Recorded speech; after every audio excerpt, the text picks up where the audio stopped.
Hello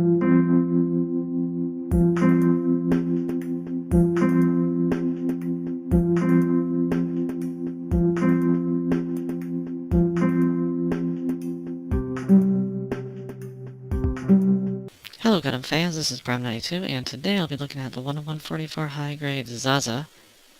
Probably not how you pronounce it, but it's from the final episode of Gundam Unicorn. Although it came out before, this is the first time we've got it in Mama Kit form that I know of, and it is a little different, with the colors and the sleeves. And I never really cared about it before the OVA, and now I actually really like it. It's a big kit because of the backpack.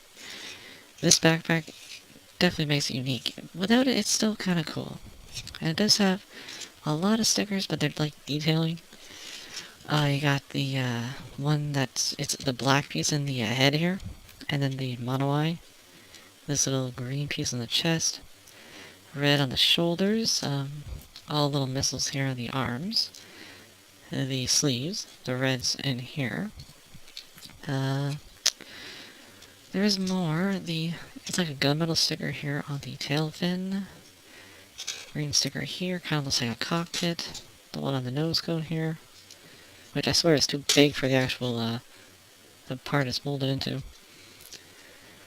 And I think there's probably a few more I'm forgetting, but it's like a lot of little ones that really don't detract from it if you don't put them on. And even though it does have this huge backpack, and I should take it off the camera off the tripod because you can see it is big, but because of the big feet, it can stand without much of a problem. So that's a good thing.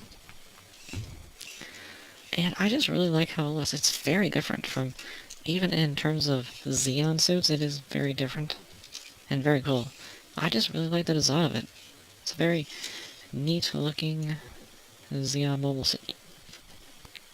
Now the articulation, it definitely has a lot going for it because of it doesn't have a lot of flashy armor on it. The head doesn't do anything. It's a static piece. No rotating mono eye. The arms can go forward and back and rotate. They go all around if you take the backpack off. Can go out. I do find they come off the ball joint here because it is a polycap, and I do find it comes off a little too easily. And the actual in and out is a hinge in the arm. And then there's a bend in the elbow, and a rotation at the elbow. A ball jointed wrist. You got a ball jointed waist, which oops, and there goes the arm. It moves, but because of this piece here, where the thruster is, it really hampers it. But you can move it some. Legs, really far forward, and back, a little out. Double jointed knee, more than I thought, and a ball jointed and hinge foot. So you got some forward back, side to side, and rotation. So you can get a pretty wide stance, which definitely helps even more with the backpack on. Speaking of the backpack, rotation on these big parts here with the missiles, and also in the center, it's another rotation. So you can bring these forward. And then these parts also move, these little flaps. I don't know why, but they do. And that's about it for the backpack. Very cool. Articulations is nothing amazing, but it's just enough to get some good poses with all the missiles on it. Now, it does have a shield, very reminiscent of like the Garazulu. Has a hinge here, a connector that rotates, and I like how this goes on. It actually goes on the front, and it clips into these holes that are molded in to either side of the arm. It works best on the lower ones near the sleeve. And just clip it in, it clicks, look at that. Nice and solid. It doesn't look out of place really. I like it. And yeah, these arms. Although, because it is a little... It's with the backpack that it has a problem staying on because it hits here. But there it is. We do have a beam saber handle, which I don't think you can store anywhere. and it does hold it perfectly fine. And you do have two yellow beams. One is smaller than the other. So you got that. And you have the gun, which the instructions call it a beam machine gun, I believe, but it looked more like a shotgun in the show. At least how it was fired, unless I misread it. Because I think it looks more like a shotgun. I could be wrong. Has the trigger finger that I've molded, that I've put it on. And the angle here is perfect for the ball joint here. It's lowered on the hand, so it can actually clear this molding for the sleeve. So it looks nice and natural. And a little sticker for the end here. So very nice, I like that. And a little removable clip if you want. You don't have to. And of course, the missiles. This is the main attraction of this guy, because it has a buttload of missiles. Of course, you have the ones in the backpack, which can go forward. But you've also got ones in the chest. Little panels that you have to unplug from the side. And these are also stickers. And you just have to pull it out. And these little parts here peg into the side of the chest. Like that. Oops.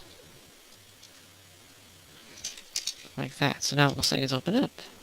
Although, I would be a little careful. I can see these breaking inside the hole there.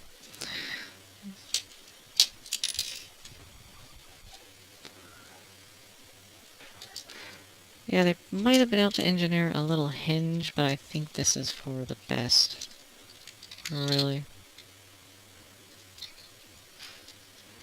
Why will you not stay on? Get in there. There we go. So now you have the missiles on the chest open. Ones on the hips are a lot easier. There. A little track. Red missiles. And I love these. The ones in the legs. You just pull them out. They're on there's bars that are kind of clicked into these holes here. They're just far enough. Like the holes are just big enough so that they pull out, but not all the way unless you yank it. So you got a crap load of missiles in there. About 10.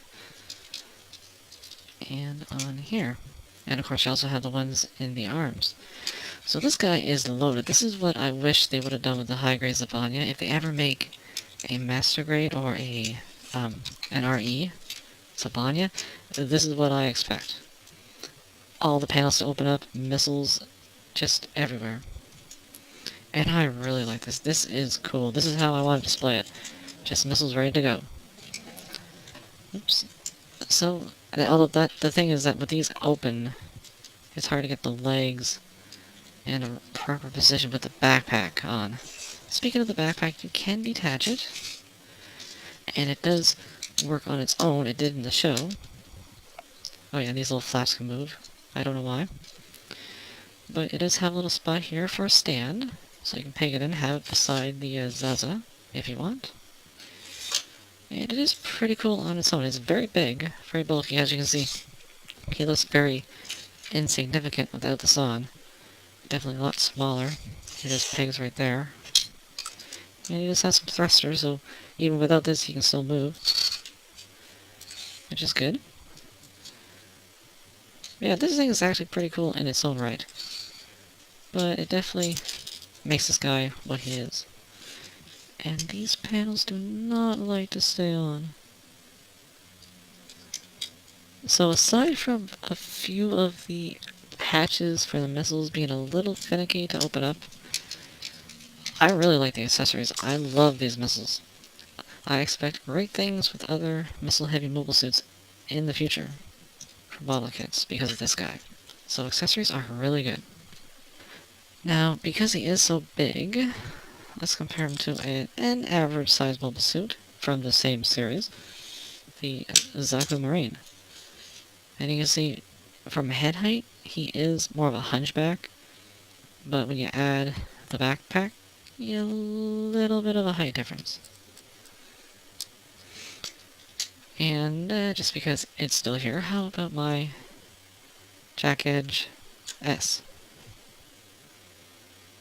So, this is a really cool mobile suit, something I never thought I'd want. I never really cared about it. I didn't know anything about it. Until I saw the OVA, I'm like, this thing's actually really cool. And I'm not disappointed with the model kit. I really like this kit. The backpack is a lot cooler than I thought on its own. Definitely looks pretty cool.